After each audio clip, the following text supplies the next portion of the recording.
Hey everyone, welcome back to the channel. First, what is a knock sensor? Think of it as your engine's personal doctor, constantly listening for something called engine knock or detonation. This happens when the fuel and air mixture in a cylinder ignites improperly, creating a shockwave that sounds like a metallic pinging or knocking. This is bad news for your engine's health, as it can cause serious damage over time. The knock sensor detects these vibrations and sends a signal to your car's computer, the engine control module or ECM.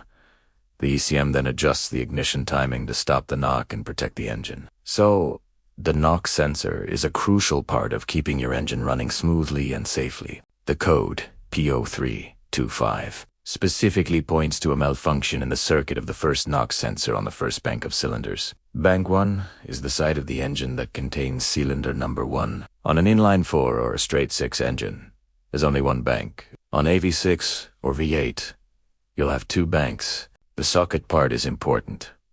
It means the problem could be the sensor itself, the wiring connected to it, or even the ECM.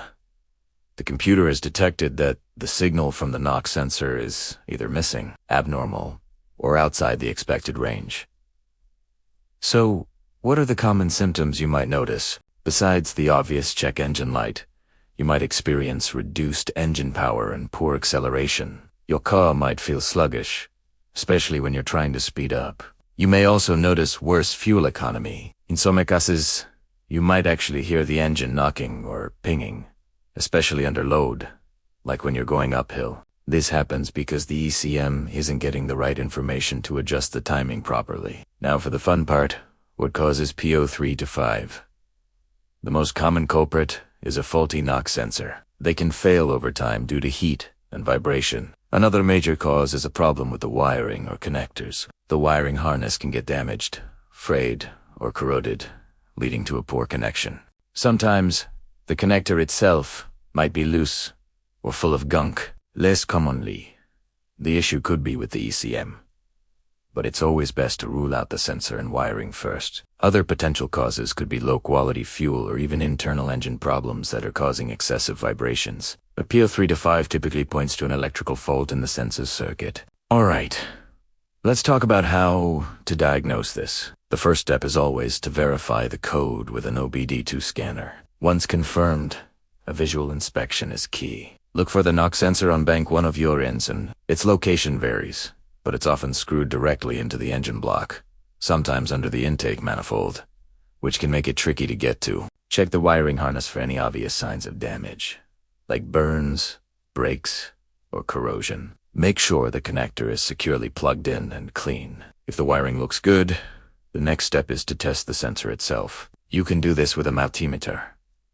You'll want to check its resistance and compare it to the specifications in your vehicle service manual. Another test is to check for voltage while the engine is running. You can gently tap the engine block near the sensor with a wrench and see if the voltage signal on your multimeter fluctuates. If it doesn't, the sensor is likely bad. If the sensor and wiring both test okay, the problem might be a bit deeper, possibly with the ECM, and that might require a professional's touch. Fixing P0325 usually involves replacing the faulty knock sensor. If you've determined the sensor is bad, you'll need to get a new one. Always use a quality replacement part, depending on the location.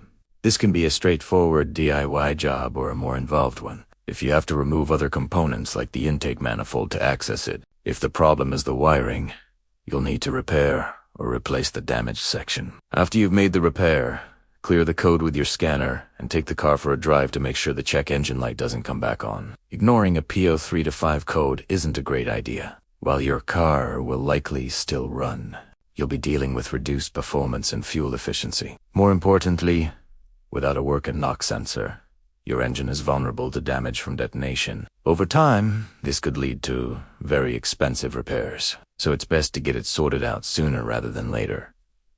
That's a wrap on code P0325. I hope this guide helps you understand and tackle this common issue. If you found this video helpful, give it a thumbs up, and don't forget to subscribe for more car care tips and guides. Got a question? Drop it in the comments below. Thanks for watching, and I'll see you in the next one.